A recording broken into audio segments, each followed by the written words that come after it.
रहिए आप सब। देखिए, इस बीच राहुल गांधी से भी पंजाब के नेताओं की मुलाकात हो रही है।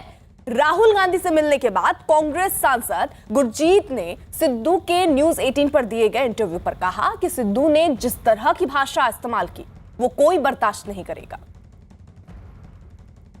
पार्टी को इलेक्शन जीतना है तो क्या चेहरा, जिस तरह की मांग की जा रही, कुछ लोग कह रहे हैं कि चेहरा बदला जाना चाहिए, क्या आपको लगता है कि चेहरा सही है, मुफीद है? कैप्टन अमरिंदर सिंह जिसने 4.5 साल काम किया है उसको अब बदलने का समय नहीं है। समय रहता तो आप जरूर कुछ सोच सकते हो। 4.5 साल का समय तो बीत गया।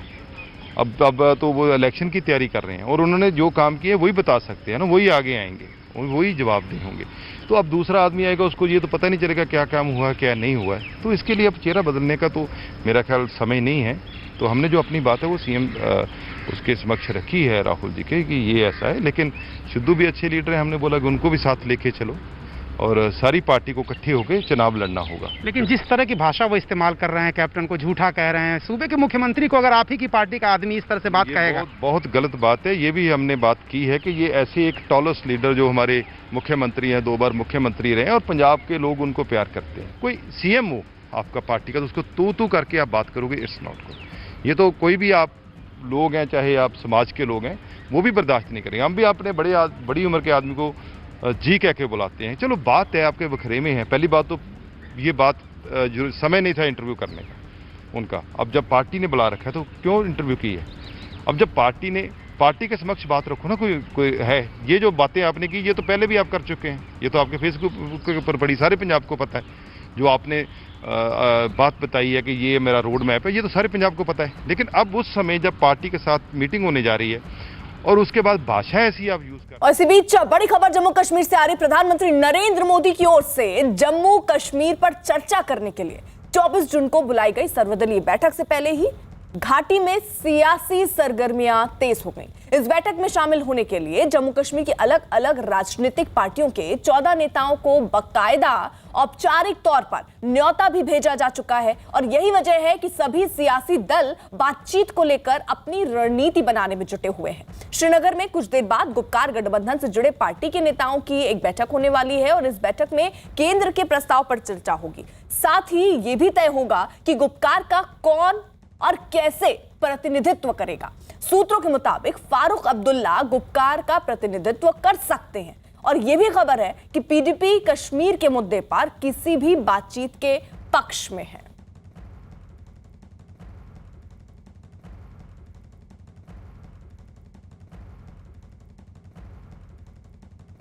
दो सहयोगी इस वक्त हमारे साथ जुड़ चुके हैं। हमारे साथ रिफत अब्दुल्ला इस वक्त जुड़ चुके हैं श्रीनगर से और यतेंद्र हमारे साथ दिल्ली से इस वक्त मौजूद हैं। जल्दी से पहले रिफत का रुख कर लेते हैं। रिफत, बड़ी चीज तो ये कि ये बैठक किन मुद्दों पर होगी और साथ ही साथ आखिरकार प्रतिनिधित्व गुपकार गठबंधन का कौन करने वाला है? क्या अभी खबरें सामने आ रही हैं? कब तक इसका ऐलान हो जाएगा? देखिए अर्पिता, अभी आज मीटिंग होनी है पीएचजीडी की, people's alliance for Gupkar declaration की मीटिंग होनी है। उसकी जो है सरबराही डॉक्टर फारूक अब्दुल्ला करेंगे। आपको मालूम है कि पीडीपी की कुछ दिन पहले मीटिंग थी और वहाँ पे जो है महबूबा मुफ्ती को एथोराइज किया गया। जो उनकी पॉलिटिकल अफेयर्स कमेटी की मीटिंग थी उसमें महबूबा मुफ्ती को कहा गया कि वो अपना डिसीजन ले सकती हैं। और आज जो ये मीटिंग हो रही है ये उन पार्टीज की हो रही है जो गुपकार डिक्लेरेशन का हिस्सा हैं। और ऐसे में अब देखना होगा कि क्या फैसला लेंगे ये। क्या खाली doctor Farooq Abdullah as representative जाएंगे इन सारी पार्टीज के बिहाफ से, या यहाँ पे जो है कुछ और लीडर भी उसके साथ में जा सकते हैं। लेकिन अभी ये तय नहीं है कि क्या वो मीटिंग में हिस्सा लेंगे नहीं लेंगे, क्योंकि आज जब ये मीटिंग होगी आप देख सकते हैं इस वक्त हम फारूक अब्दुल्ला की रेजिडेंस के बाहर हैं और यहाँ पे सरगर्मियाँ हम देख रहे हैं और मीडिया का भी जमावड़ा इर्द गिर्द है और यहाँ पे सबकी नजरें इसी चीज़ पे हैं कि ये क्या फैसला लेंगे और यहाँ पे जो है ये फैसला क्या करेंगे। क्योंकि आपको मालूम है कि 370 जो हटाया गया, 35A हटाया गया, उसके बाद इन सभी लीडरों को जो है बंद कर दिया गया, इनको डिटेन कर दिया गया, उसके बाद इनको रिलीज भी कर दिया गया। तो क्या कुछ मुद्दे हैं जिन पे बात होगी, क्योंकि एजेंडा वहां से आया नहीं है कि मरकजी सरकार या प्राइम मिनिस्टर इनको क्या कहने वाले हैं। तो ये क्या लेके जाएंगे, क्या स्टेटहुड का जो रिटर्न है, जो पहले ही अमित शाह ने कहा है on the floor of the house parliament में कहा है कि स्टेटहुड वापस दिया जाएगा, लेकिन यहाँ पे अभी यूटी है क्योंकि अभी डिलिमिटेशन कमीशन की रिपोर्ट नहीं आई। क्या उस बारे में बात होगी कि डिलिमिटेशन का प्रोसेस जो है जल्दी मुकम्मल किया जाएगा? अभी जो सब अलग अलग तरह की जो है अटकलें लगाई जा रही हैं, लेकिन अभी कुछ भी मालूम नहीं है कि 24 तारीख को क्या होने वाला है। सब चीज़ें कॉन्फिडेंशियल लग रही हैं। इन्विटेशन इनको ज़रूर आई है, लेकिन हमने काफ़ी कोशिश की इनसे पूछने की कि क्या एजेंडा के बारे में कोई बात हुई है। ऐसा नहीं लग रहा है कि इनको एजेंडा बताया गया है, कॉल किया गया है, लेकिन ज़रूर जम्मू कश्मीर से मुतलिक बात होगी, स्टेटहुड से मुतलिक बात होगी, जो यहाँ पे डेवलपमेंटल इश्यूज हैं उनसे मुतलिक ज़रूर बात होगी। लेकिन ये कहा जा सकता है कि 5 अगस्त के बाद एक बड़ी पॉलिटिकल डेवलपमेंट हो रही है। जो यहाँ पे स्टैग्नेशन में सारा प्रोसेस रहा था, शायद उसमें अब जो है रफ्तार आने लगा है। ठीक है, यतेंद्र भी हमारे साथ मौजूद है, दिल्ली में वो इस वक्त हैं। यतेंद्र, क्या वो मुद्दे हो सकते हैं, क्योंकि आप दिल्ली में हैं, खबरें क्या मिल रही हैं? क्योंकि पहले ये कहा जा रहा था कि प्रधानमंत्री नरेंद्र मोदी मिल नहीं रहे हैं, लेकिन अब प्रधानमंत्री नरेंद्र मोदी ने बाकायदा इन लोगों को बुलाया है कि आइए हम चर्चा करते हैं। लेकिन चर्चा किस मुद्दे पर होने की संभावना है? देखिए, जहाँ तक मीटिंग की बात है तो एक अहम निर्णय भारत सरकार की तरफ से है कि जो गुपकार के लोग हैं, जो या जम्मू कश्मीर से जुड़े हुए जो राजनीतिक दल हैं, उन दलों को प्रधानमंत्री ने बुलाया है। 24 जून को ये बैठक होगी, यानी कि परसों ये बैठक होनी है।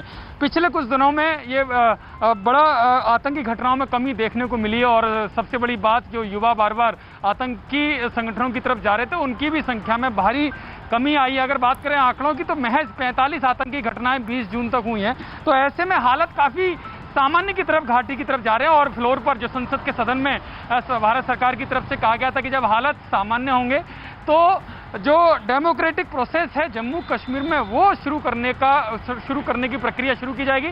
और उसी वादे पर काम करते हुए मोदी सरकार ने फैसला लिया है, जम्मू कश्मीर घाटी के लोगों को बुलाया है। जहाँ तक मुद्दों की बात है तो मुद्दे यही है कि किस तरह से जम्मू कश्मीर का जो स्टेटहुड जो रिटर्न करने की बात है उस पर बात की जाएगी। लेकिन उससे पहले जो कुछ अहम पॉइंट्स होंगे, जो परिसीमन को लेकर अभी भी संशय बरकरार है कि परिसीमन कमेटी किस आधार पर परिसीमन करेगी, क्योंकि लद्दाख अलग हो चुका है।